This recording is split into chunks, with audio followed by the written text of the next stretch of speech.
So I'm Michael Cottam. I've been in the game industry for a little while now.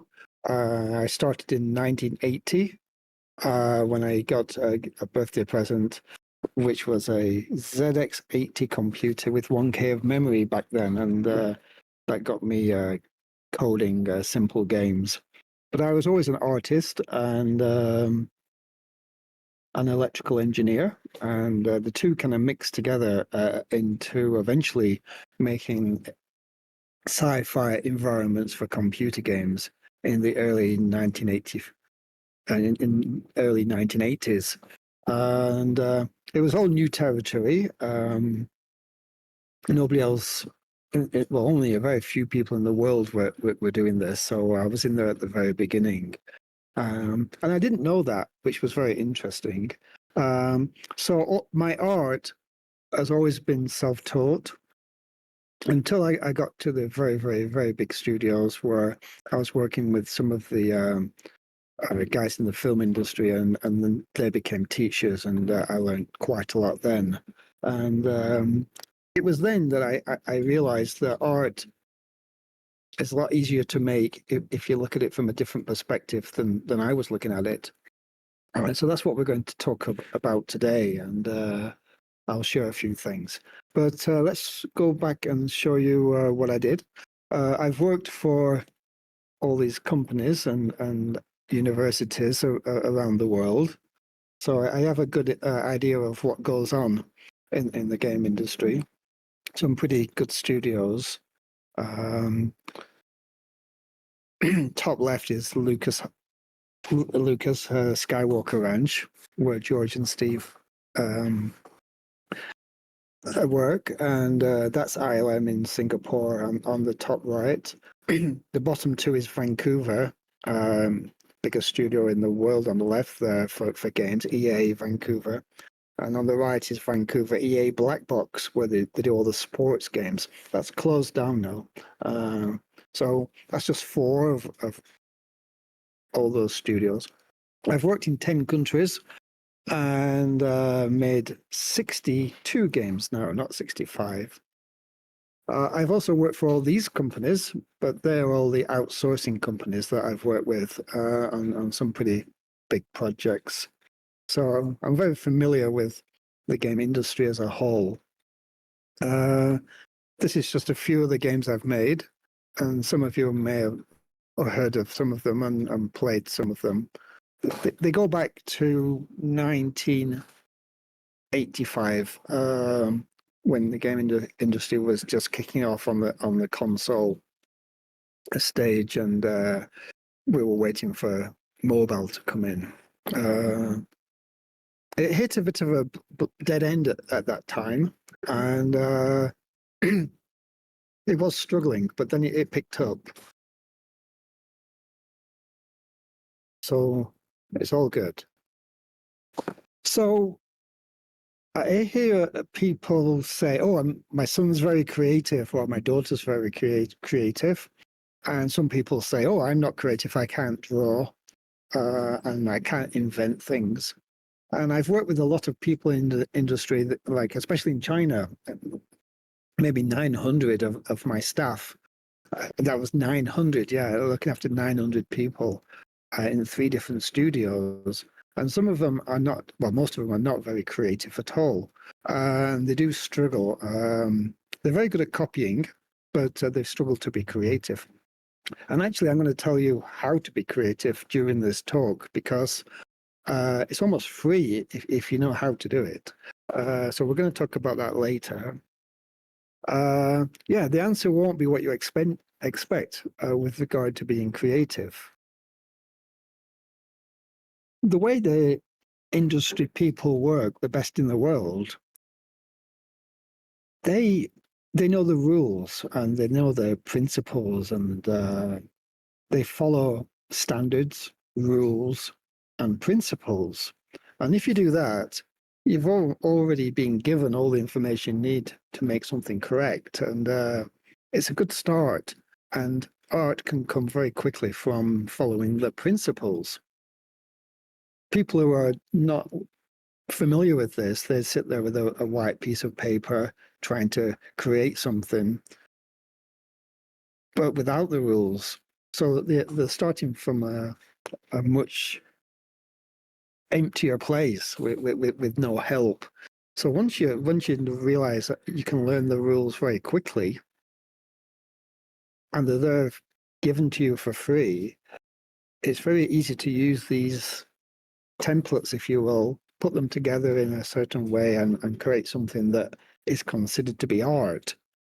And knowing this, when I look at people's art, it takes a millisecond for me to know that the person has no idea about any of the rules.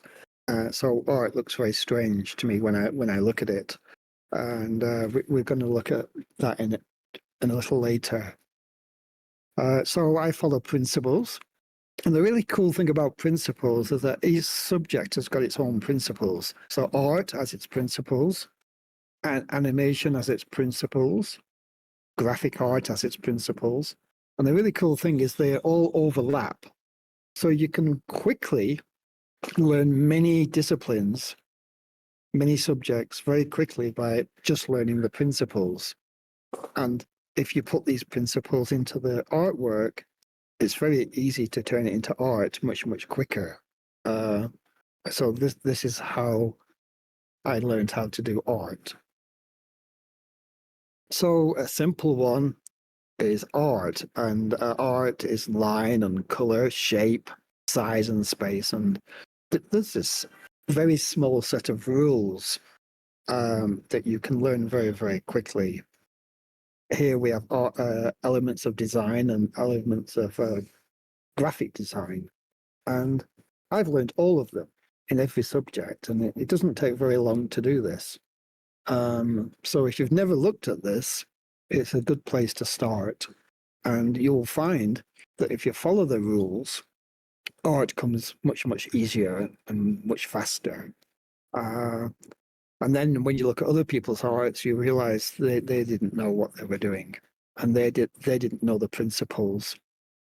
Another thing that is important when we're making games is standards.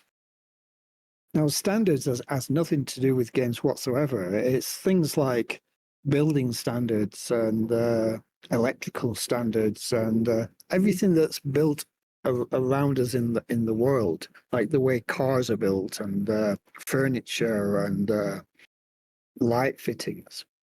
But the thing is, as humans, we spend all our lives in the world, and we're looking at all these things around us that we think are random and just. But when you look into it, they all follow a set of standards, and there aren't as many as you would think. It's like, how many types of doors are there? How many types of windows are there? How many types of gates are there in fields? There's not as much as you can imagine. I looked at all of them and I put them into one PPT of everything in the world, and it's actually not as much as you think. There's only so many types of lock, so many types of windows, and so on and so forth. So understanding standards is a really good way, because a really good way of making your art look good in a computer game for a 3D level, because everybody's looking at all this stuff all the time. And if you design something so crazy that it doesn't fit these standards, it looks very, very strange to the player subconsciously, and that takes energy. And that's the last thing you want the player to use the energy on, looking at things that don't fit the world. You can stylize everything, but you have to base everything on standards. And this is what I do. I'm quite lucky because I'm an electrical engineer and a mechanical engineer, and I know all the standards from my days doing that. So it helps. I used to have the electrical installation standards. So now I know how all the wiring is made properly based on standards. So that's a good example. if you get somebody that's never made electrical things before and they're putting all the wires in a environment in a game and they have no idea what they're doing, it's going to look very, very strange. If I put the wires in a building in a game, it looks like they belong there and they were made to be there. And yes, you can make them slightly stylized and do different things, but it's based on fact, and that helps embed your designs into the world more believable, make them more believable, and then exaggerate slightly to tell story. So basing everything on real world situations and standards is important. So everybody teaches in lessons, they teach skills and tech, like how to use Maya or 3D Studio Max or Photoshop and how to use the software. But then nobody teaches what to do with that software and how to put everything together and all the things that are very, very important, like how story is important, silhouette, audio, the correct colors, the correct lighting, the temperatures of colors, why exaggeration is important, and depth, especially in movies and games. And a thing you probably never heard of, mise en scène, which is French for everything that's in the scene that belongs there to make the scene convincing, is something that you need to study. So I don't really normally teach the skills of actually using the software. I expect people to have already done that. I teach how they make a level of using those tools. And I put a great deal of effort into writing tutorials for this. So it's not about skills. It's about this story, silhouette, highlights and shadows, color, Kelvin, exaggeration, depth, and mise en scène. This is what we're going to be talking about. And this is very, very important. This is what makes everything look good, feel good. That feeling good is very important. And it also is used, all these things are used to emphasize the story, because you can manipulate all these things to attract the player to do what you want them to do. They do this everywhere. When you go to the airport is designed so your brains follow it subconsciously. When you go into a supermarket, they know where you're going to look, so they put they charge more for their clients to put certain items on certain shelves, because humans are very programmed into doing things a certain way. So it's building supermarkets for the way the brain works. It's building airports for the way people move around. And it's making game levels for how people interact with them and how they see them. And it's not the person we're talking about, it's the brain's in two parts. The eye information goes to a processor before it gets to you, and you have to make that processor happy, or else you get tired very quickly. So it's understanding how that process works so that you can keep the player occupied with the game longer and make more money. So we're not copying images, we're copying principles. And that's the different perspective that we need to look at. Once you see it, once you see a game that is wrong, you'll never unsee it. And so if you just make things up, and by that I mean just randomly picking colors, randomly picking shapes, randomly designing objects and shapes and things, it will never work and it will never fit, and the player won't like it. So you have to base everything on the real world and what they're used to seeing. Here's a good example. Here's some graffiti on a wall. Now, to me, it's just random colors and random shapes, and it's just a mess, really. I wouldn't call it art. It's just people spraying on there. It kind of started off as being art, but it's just a mess. And it's like art in a gallery. You can see some modern art in it, and there's a reason for it, or you can see some other modern art that's just like, what the hell is that? You know. So let's look at some graffiti that has art in it and is done in a way that uses this part of the brain I've been talking about that the eyes used to send the information to us. And one of the best graffiti artists in the world is called Banksy. Nobody knows who he is as a person, but his artwork just turns up around the world, and instantly it's worth millions. But why? Why does he paint graffiti, and why is it worth millions? Well, here he is.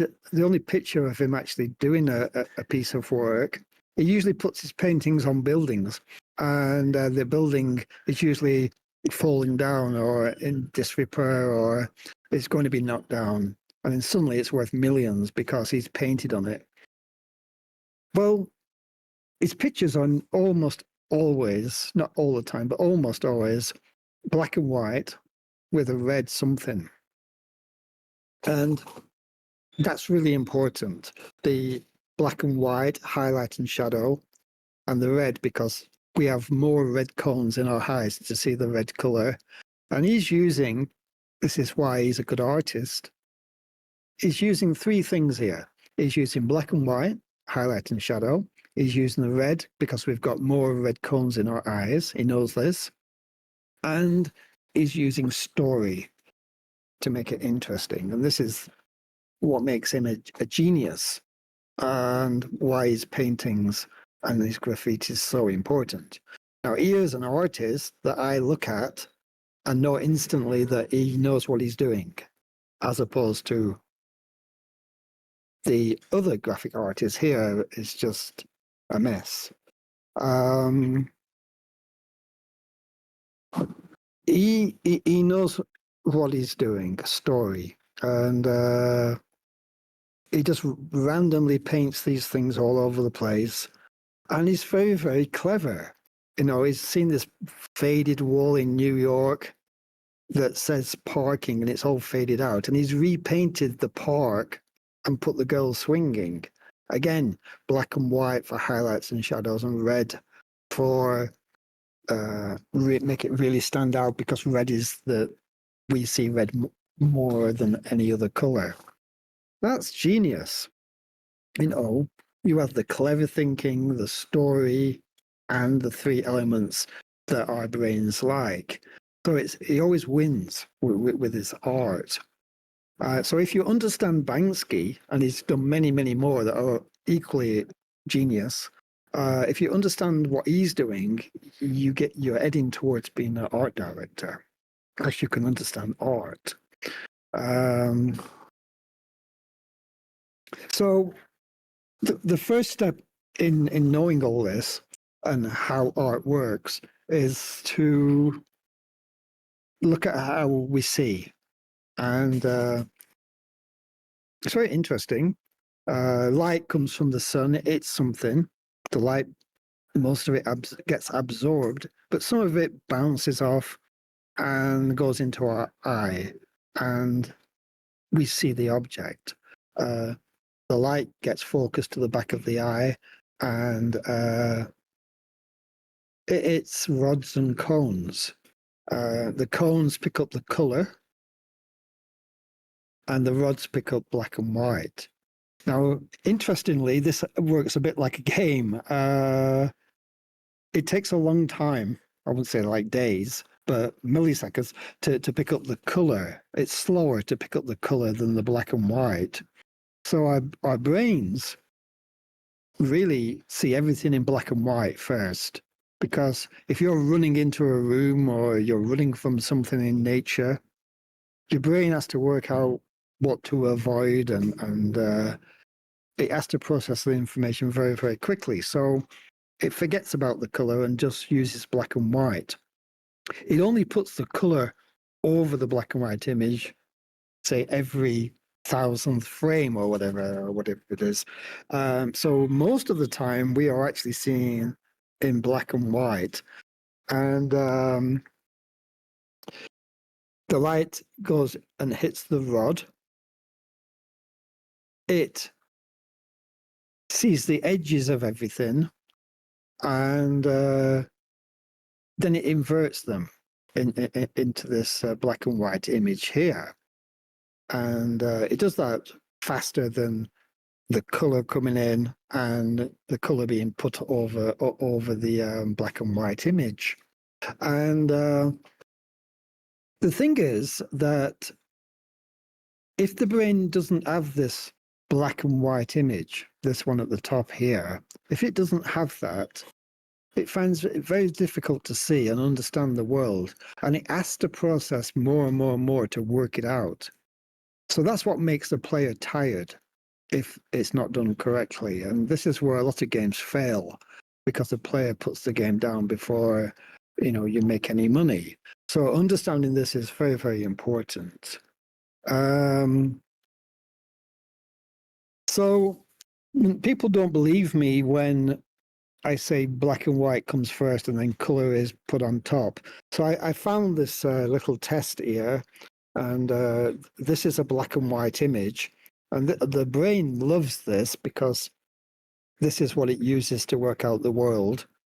And you may notice after I've told you that everything built in the world is designed to make those lines that the brain likes.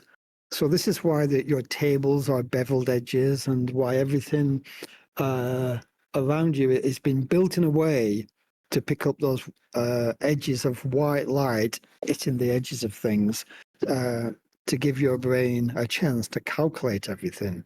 Without everything being designed as it is, you actually walk into things and trip over things and walk into walls. So again, standards, everything's built in a particular way to help us see. And people don't realize this. So you have to build all these things into the models for games, and also exaggerate it, because the engines don't work as well as your eyes or as well as the world. So what I'm going to do is, I don't know if it's going to work on your screens, but I'm going to show you this image next. And what I want you to do is stir at the black dot in the middle of the screen for like 15, 20 seconds. And what that will do is kind of fill your memory in your head with the color that it normally would be picking up as you're walking around outside. So I want you just to stir at that color image and the black dot in the middle. And then what I'll do, I'll switch back to the black and white image. I'll count down now, like 10, 9, 8, 7, 6, 5, 4, 3, 2, 1. Boom. Now, I don't know if I saw it. I don't know if any of you guys saw it, but for a few seconds, the grass was green, the sky was blue, and it was a color picture. And then it went back to black and white. So that was an example of, did anybody see that? I'm not looking at the chat. Yeah, somebody saw it. Yeah. So that is color from memory being put over the black and white image that your brain is processing. Somebody else saw it. Yes, I saw it too. Yes, I did. I see. So that's good. A few people picked that up. So that's what we're dealing with. This is how to make a good game. Get the black and white information correct, then put color over the top of it, and make the brain easy to process the information. So how does that go wrong? Oh, by the way, if you invert if you invert the colors I showed you, there it is, blue sea, green grass, you see. And that's what it looks like in your brain. You just remember it as being grass and sky. So that's how it works. So this is what we are trying to make. So everybody tries to make color games. And that's all they're thinking about. But that's not what the brain's interested in. The brain is interested in this. It's actually backwards, this. Our brains see the right image, the black and white, the black with the white lines. This is why furniture has curved edges on the to attract the white lines. And then it gets inverted to the image on the left. So that's backwards. So this is what we're focusing on when we're designing games and making 3D levels and making 3D art. Is this information, not the colored information. I knew about this at a very, very early age because I don't know why, but I started drawing at about the age of 10. And these are drawings I did when I was 10 years old. And I was a master at black and white images. And I used to draw really detailed drawings like this. I lived in the countryside and there was all these farms like this and they asked me to draw them. And I used to draw these drawings and they're very detailed, black and white.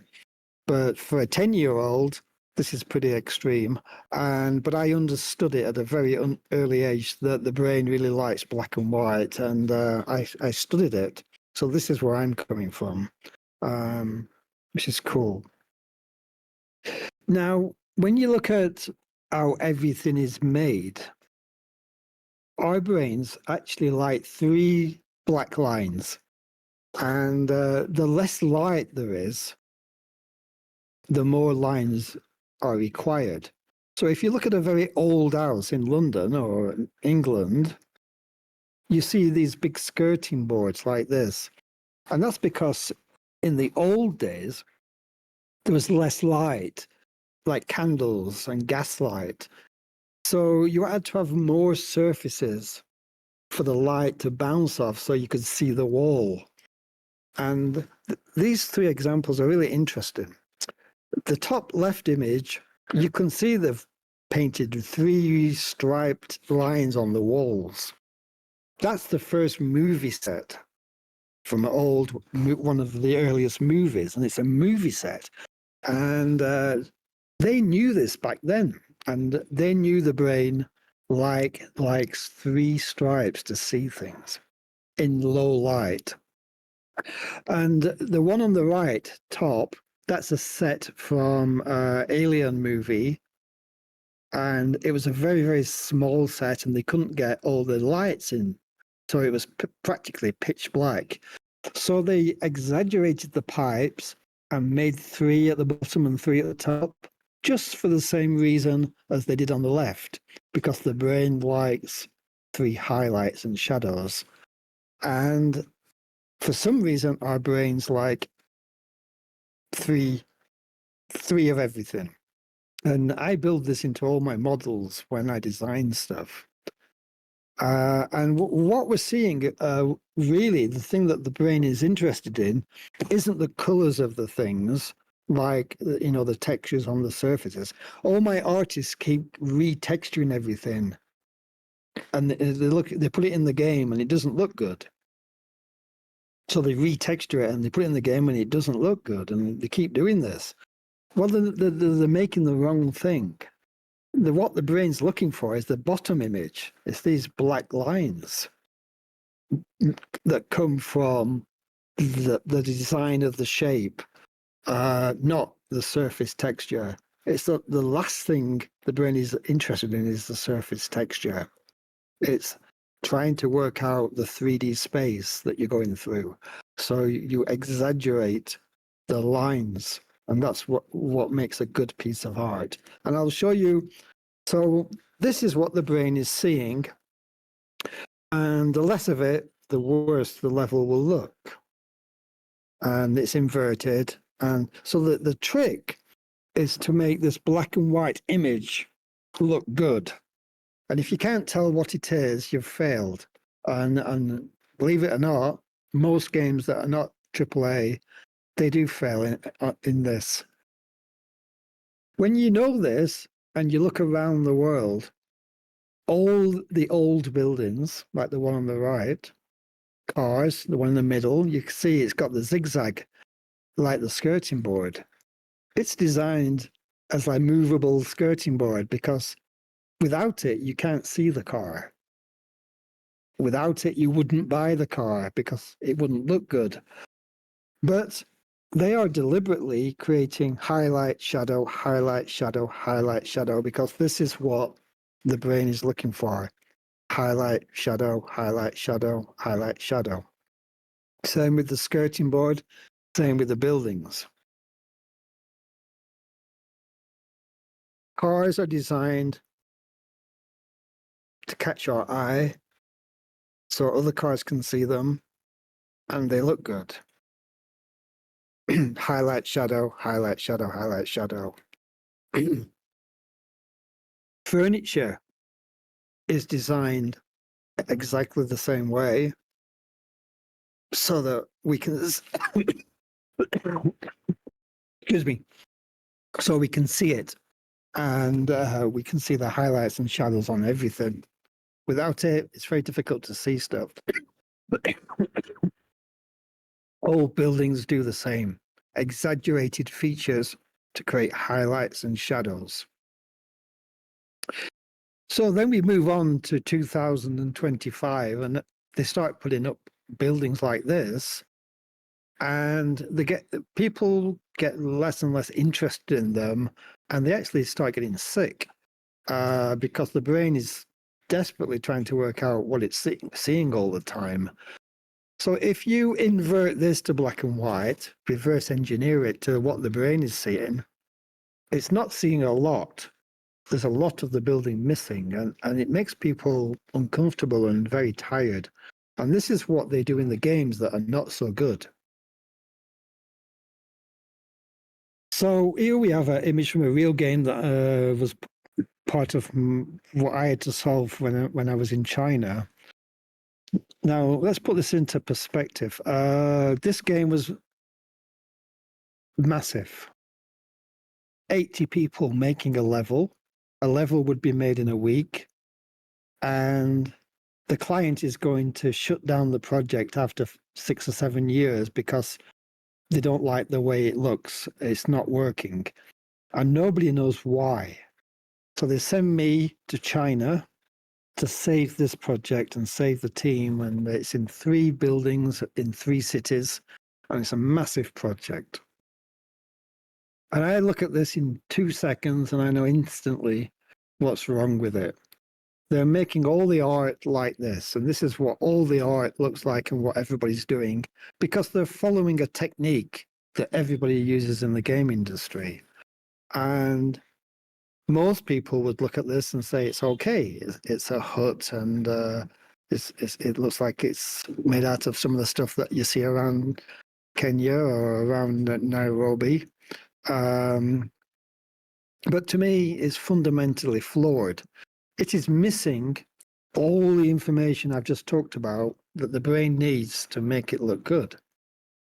So I found a way to show this.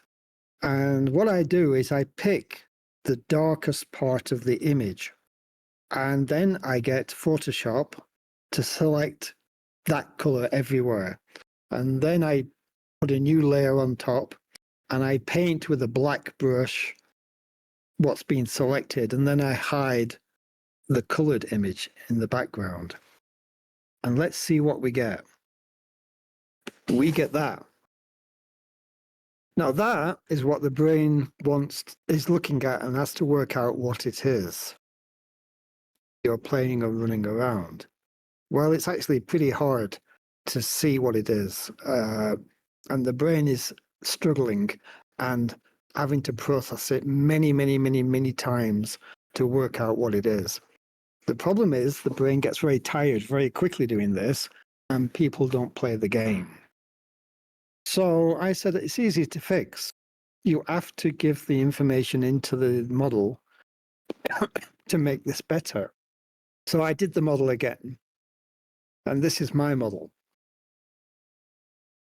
And I gave every edge the information that will eventually give the brain the information to work out what this is.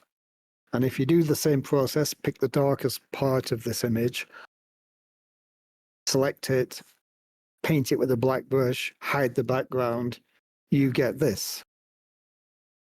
And this is what the brain wants. It's still a little weak. The doors there are a little too white. It could be better. But this was a quick test. So that's one of the rules of what's important about making models that look good and games look good. It's not just making a shape and putting a color on.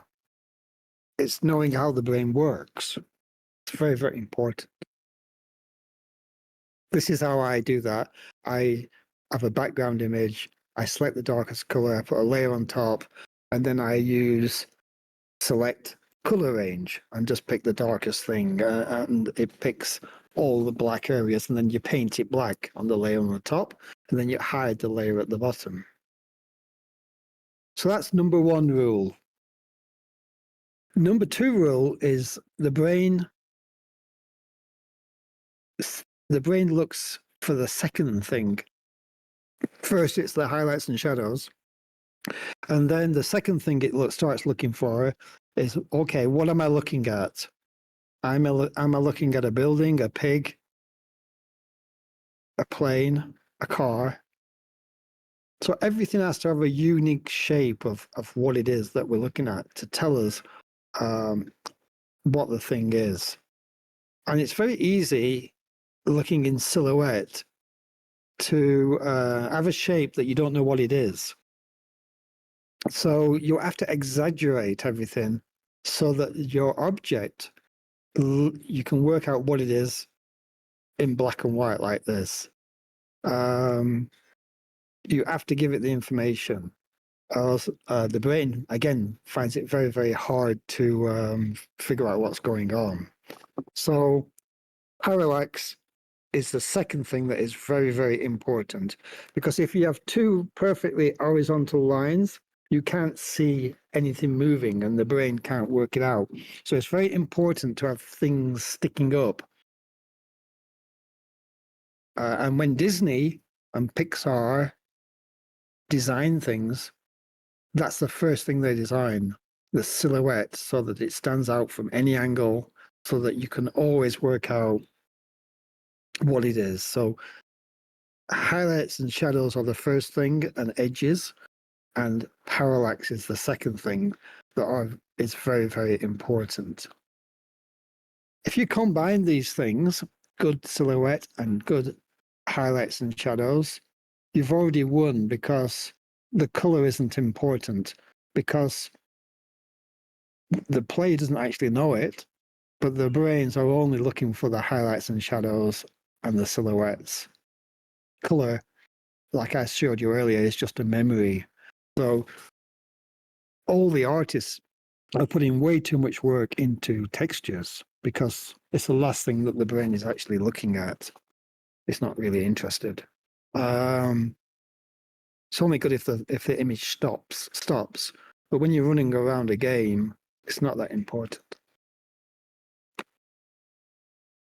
This is one of my levels that I worked on with my team, and everything was exaggerated so that when you turn it black and white the same way, you know what it is very clearly. Is another one of my levels, and when you turn that to black and white, you know what it is.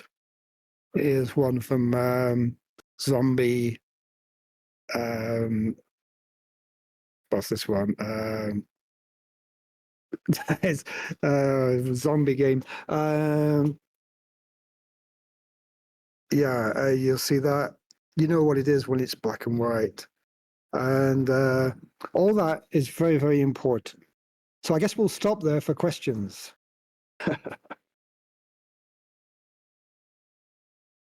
Has everybody fallen asleep? I think everyone is riveted. Oh, I can see no questions. No till question. now. Everybody's into. I'll carry on then. I'll carry on. Oh, Albert has something coming up. Where's Albert? Hello, Albert. Albert teaches game design at USIU. Oh, So I'm good. sure he has a few questions. Albert said, "Wow, great talk. Have you written a book yet?" Well, have I written a book yet? Here's an interesting thing. For the last couple of years, I've been writing a book, and then I realized it was 9,000 pages, and I sent it to a publisher, and they said, "We don't make 9,000-page books. Can you make it into 500 pages?" So in the last few weeks, in the weekends and in the evenings, I split this book into 20 books, and I asked AI what it thought of these books, and AA said it's the best books on the subjects in the world, and it rates them 10 positions higher than Unreal documentation. So the answer is yes. I've written the best books in the world on game art, and they're being published. Yeah. So No surprise there.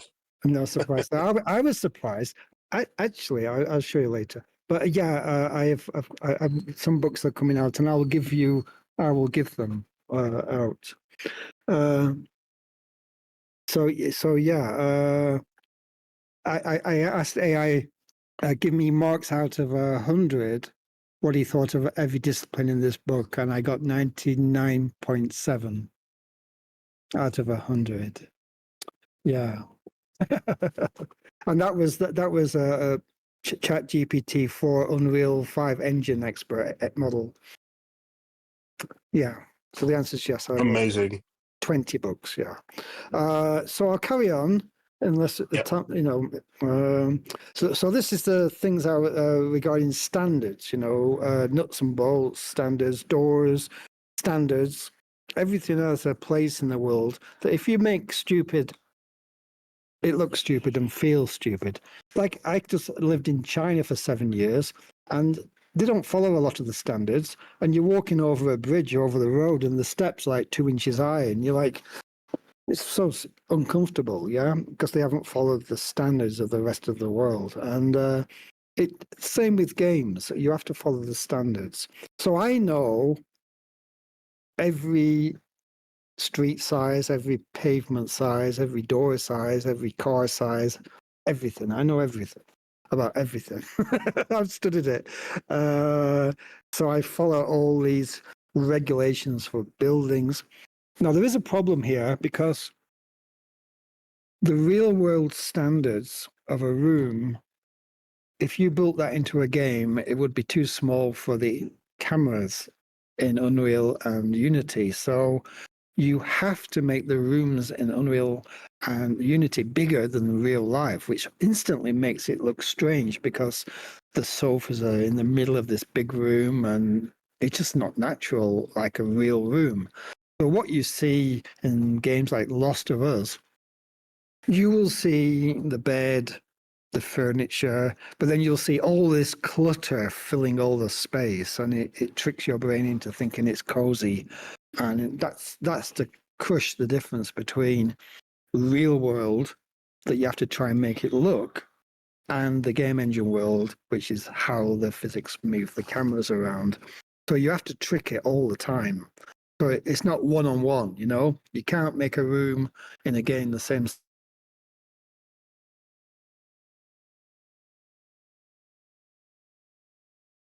the room to look like it's following the standards, which is even crazier.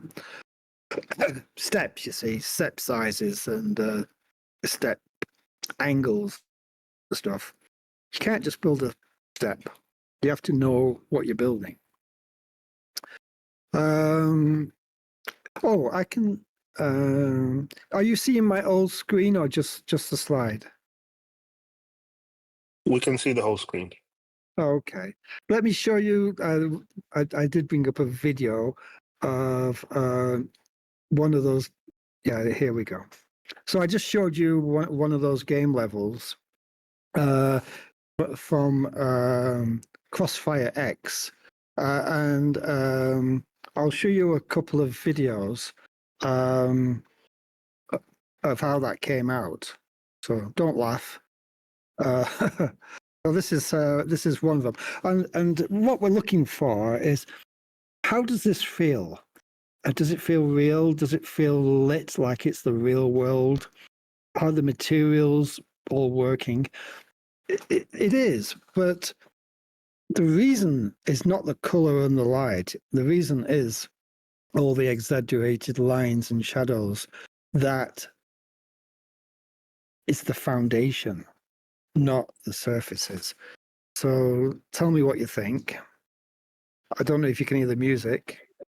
Sorry, Mike. We might have only shared your slides, not the screen. Sorry about that. Okay, how do I swap that?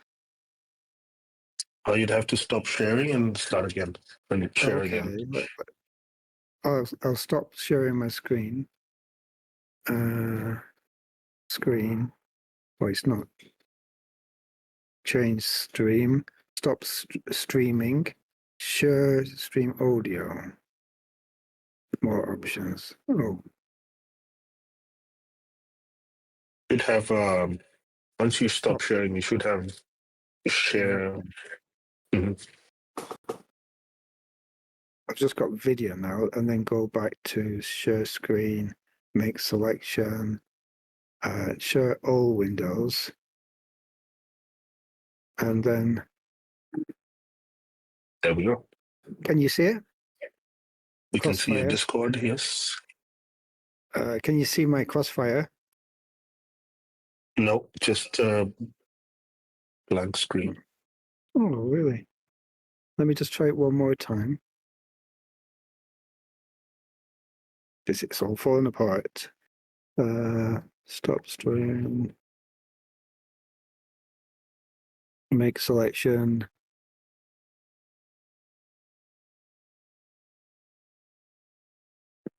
Got it now? Yes, we can see your crossfire. Perfect. Great. Anyway, this is what it looks like when it's kind of finished.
Like that.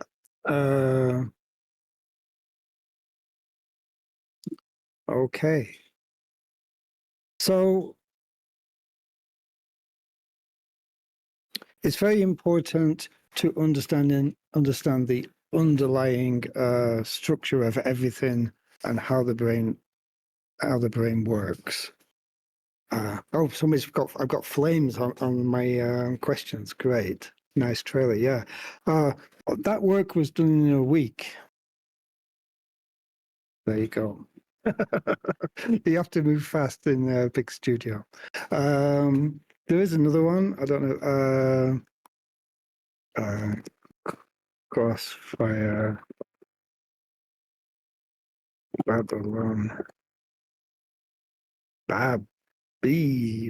Babylon. There's also another question by Grey Yeah, Mouse. let's have a look. Grey Mouse asks, since you mentioned silhouettes to define shape more clearly, Yeah, there may be any certain shapes that the brain loves seeing or notices first. well, that's an obvious question, isn't it? Uh, what do you guys look at most of the time? Young ladies, I think. But, yeah, Circles. yeah, I mean, that's basically it, isn't it? It's the brain goes back to the very early man, and it was all about that shape, the shape of humans. Yes, the Venus of Willendorf was the first 3D model. Do you guys know what the Venus of Willendorf is? No? I haven't a clue. No. No. Okay, let me see. I'll open a new window and show you.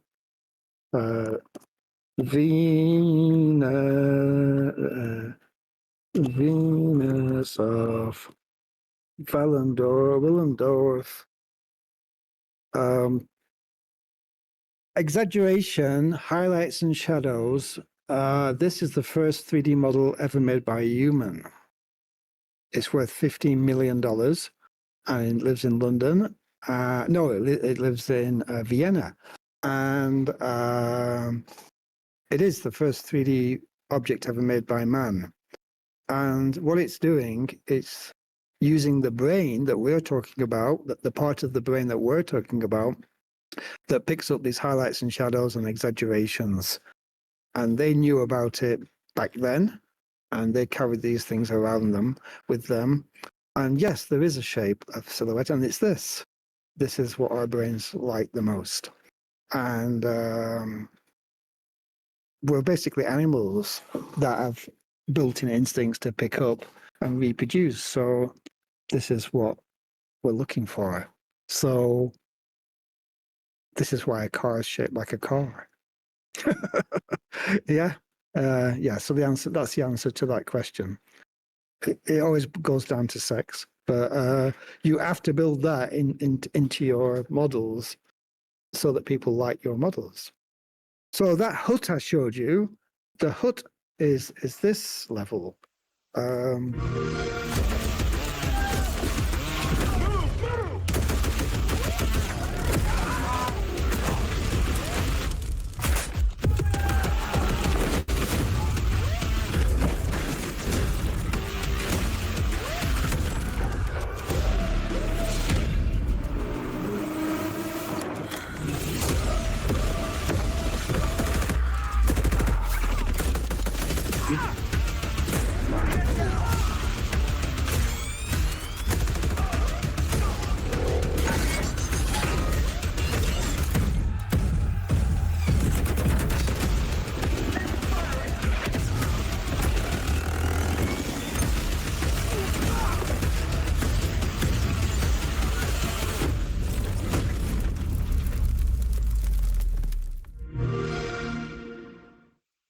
Never realized that before, but that last guy looks like Jay. It's great. So I was in charge of all that, making all that. Once you see it, you understand what makes something look good. Very, very important. So what are the problems? So when I come to a talk here and when somebody shows me their game here, I can tell instantly that this knowledge is missing. And it's very difficult to tell somebody who's really passionate about what they're doing and what they've done is amazing to them, to tell them that it's not working, and then it's even harder to explain why. But once you see it, you'll never unsee it. So the games I've seen so far while I've been here in Nairobi, those elements are missing, and that's why I put them into those slides. The parallax. See, If you have a building with a straight roof and you have another building behind it, if it's moving and you can't see the edges, you can't see any movement. Yeah. But if you have two buildings that have got things sticking up, your brain can calculate the movement very easily because it's got these markers to see the movement. And it needs that information to work out the 3D space. So this is why we have buildings around the city with things sticking up and towers and to create this parallax. So in all the games I've seen, there were somebody's running along a game. All this is missing and it's very flat. But the guys making it, I just sort of focused on the actual game that they're making. They're running around the game. They're not thinking about how that information on the screen is getting to the person watching the screen. Yeah, and until you know it, you just carry on making the games that way. And when the games don't do well, they don't know why. Yeah, because they're missing these elements. When the brain hasn't got the information to work out what is going on, it's not interested in it. So it's important to know as many of these little tricks as possible, how highlights and shadows work, how silhouettes work, how grounding works, and also things like light. Like most most modelers, they get Maya, sorry, not Maya. They get Unreal and they get Unity, and they put lights in, and they get a light, and it's a white light. Yeah, and they put these white lights everywhere. Well, I don't know of any white light that exists. The light coming from the sun is white, but it's the Earth atmosphere and it's given a tint based on the time of day, and that's Kelvin temperature. And there isn't any white in that at all. And then the brain can pick up these different temperatures almost religiously, you know. It knows what your brain knows what time of day it is based on the color of this light. So if you just put white, pure light in a game, the brain's not picking it up. Also, if there's a light fitting in a game, an old light fitting, a fluorescent fitting, they all have different Kelvin temperatures. And I'll go back to the web and I'll show you. Kelvin is the temperature. Same as and you see it in the sky. So if I do city, sky, images, well, there it is. If you look at the sky, well, there it is. The yellow, the red, the blue is Kelvin temperatures. And you'll see it here in this picture, but it's very, very desaturated because of the haze. But you can see the orange going to white, going to blue. It's Kelvin temperatures. This picture here. Yeah, that is Kelvin temperature. The yellow going to white, going to blue. And these are the colors that we have to put in our game to make it look real. And you'll see on the buildings that the buildings are orange. Well, that's the time of day for that Kelvin temperature at that time of day.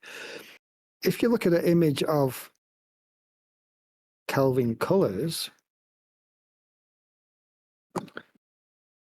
Kelvin temperature, here we are. The colors of Kelvin temperature. Now, it's very interesting that the Earth has exactly the same colors as light fittings that we see in the world. And so the lights that we see mimic. And it's very uncomfortable when you get two of them together. The brain doesn't like it. A good example is having your living room light on when you open the curtains. They clash. But this is Kelvin temperature. Now, anything painted in Kelvin temperature looks amazing and looks like a really good painting. But anything painted just using RGB colors from Photoshop looks very muddy and very dark. So the idea, and that's because of the computer monitors.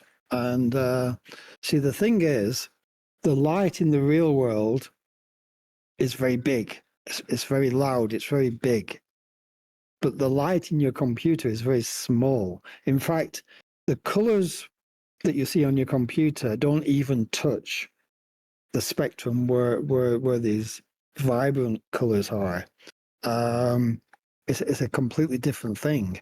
But the problem is our brains want to see this real color, but they're seeing RGB. The problem with texture artists and artists that make games, they seem to want to force themselves to just use RGB all the time. And there's a thing called a color profile. Color. Mike, I hate to have to Yeah. stop you there. Yes. We've run out of time. Oh. But you can finish this last point. You can finish this last point. I don't know if you guys know about color profiles. Everything has a color profile. A printer, Adobe Photoshop, your TV, your computer has a color profile. And imagine your computer is this little triangle down here, but what your brain wants to see is up here. Yes?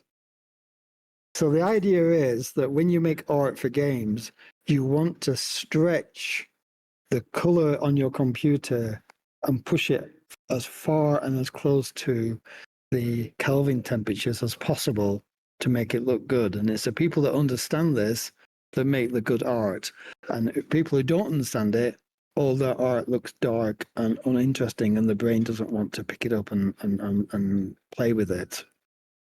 So I may have to go into this a bit deeper on another talk, but if you get your if you get your, see, look, that band, that black band there is the Kelvin temperature that you are aiming for.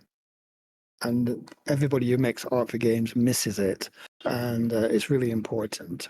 So I've mentioned today a few things: parallax, highlights and shadows, silhouette, color temperature. If you guys study that and look at that overnight, your games will change and they will be more desirable, more successful, and more people will play them. But what I've seen so far in all the games I've seen in Nairobi, nobody is doing this. So I've told you the truth. Amazing.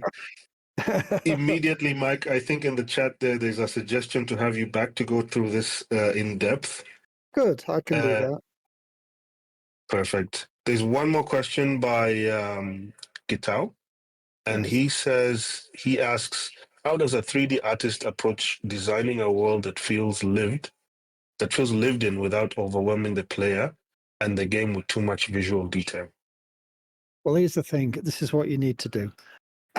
You base the design simply, like I've just told you about the grounding and the highlights, to pick up all the shapes and the silhouettes, shape of the building and the grounding lines.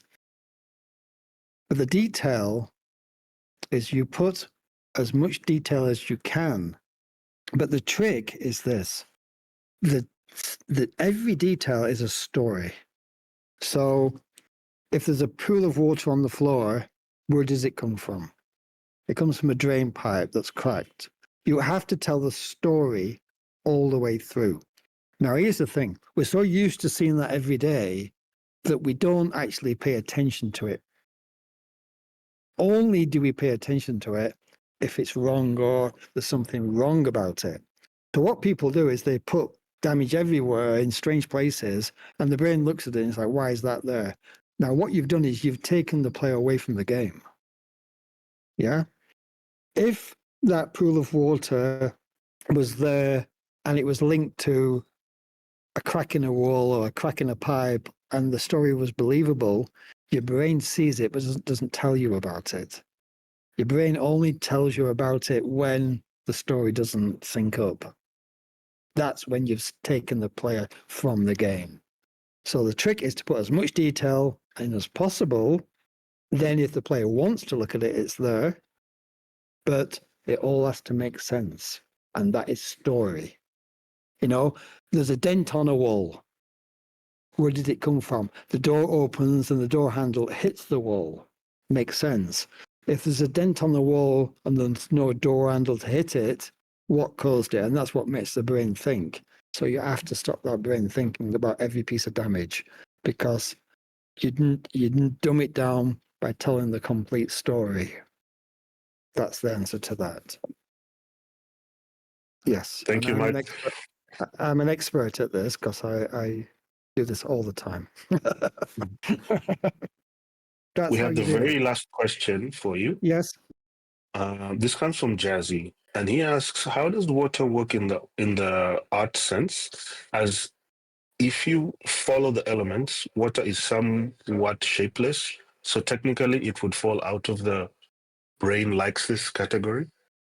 No, not at all. Because water is number one up there. Because so if you have let's have a table and water. Okay, so you have a table. A table is very flat. Yes. And it's got flat sides and square legs, like the one I'm sat on here. But if you look at every table around you, it's got a beveled edge to catch the highlight, to make that white line that turns into the black line. It's designed that way so you can see it. Okay? Water is like the edge of that desk. It reflects the light. Yes. Can you see my slide screen? And go back here to this one. You see, can you see the slide now? We are still on your webpage. Web page. That? Yeah. Okay, I'll explain it. So I'm in a room here with a big wooden floor, and my brain isn't interested in the wooden floor. It's interested in the light bouncing off the floor. So when you look at the surface and you move your head left and right, you can see the white light reflecting off on the surface, correct? Yeah, you've seen this before. So yes, that is the important thing, not the wooden floor. The reflection of the white light on the floor is what the brain is looking for. While water is a reflective surface reflecting the light off the surface, and the brain's completely happy with that. Yeah. So what we're looking at when we're looking at everything is not the objects. We're not interested in the objects. We're interested in the light bouncing off the objects. That's the thing we're looking at. That's the thing that everybody misses. Everybody's trying to make all these textures look great. We're not interested in the textures. We're interested in seeing the light coming off the surfaces. That's the trick. Thank you, Mike. Okay. There's a lot more comments asking you to come back. Okay. There's also a comment about is it possible to share your slides? No, not the ones I just showed you, because it's work from a company I worked at. Even though the game's been out a long time, I can't show those. I can't send them out. They're not my images to send out. I made sure everybody who's watching wasn't somebody from my old company. I made those What, images, but I was working for somebody else, so I can't send those out. Just to be fair, but no worries. We'll definitely have you back on, and we can go oh, in depth into particular topics. So I'm hoping within the next few days. Mhm. yeah, of course. I have some PPT slides that are more detailed than this. It goes into exactly what I'm talking about with all the highlights and shadows and how it all works. Yes, I can go into great detail. Perfect. I think now between now and a little bit after the game jam, we'll be pulling on some of the threads that you've brought up here. Okay. I think for me, the lasting comment you said is what you started with, actually, and you've rounded it up nicely when you said art comes from following the principles, so learn the rules. So I Yes, like to. very, very, very important. And just as one last couple of sentences. So how do you learn it? Well, we got AI today, and you can go to ChatGPT and you say, okay, tell me the principles of art, and then it'll give you a long list of principles, and then say, okay, tell me about this principle, tell me, and then just it will tell you everything. So you can actually go through every principle in hours and learn it all in hours. Yes. Did you say you could see my website? This one that Yes, says we can. welcome. Oh, wonderful. Well, just 1 second, if nobody's bored. If you, I'll send a link to this, and this is my web page with all my videos and games I've made on it, and all my projects in life. But if you go to skills page, and this is where my book came from, my books came from. But if you go to principles, I have all the principles of everything, all here. Graphic art, composition, landscape gardening, animation, art, UX, it's all here. So I'll send that link out and all the answers are there. The Thank principles you, of Mike. everything. We'll put Okay. that under the resources under this video. Uh, More love. Absolutely love this presentation. Can you teach a masterclass? Can you teach my classes? Albert asks. Oh, his classes. Yeah, just Yeah. send me your wage. Just send me your wages, and I'll paste that link to my website there, and you can look at those. Okay, There with you that, we're go. coming to a close. Thank you, everyone, for joining. Okay. Bye Uh, bye. Bye, everyone. Next week, we have how to use AI in game jams. So I'll see you next week. Okay. Bye bye, Thank you, everybody. everyone. Thanks for coming.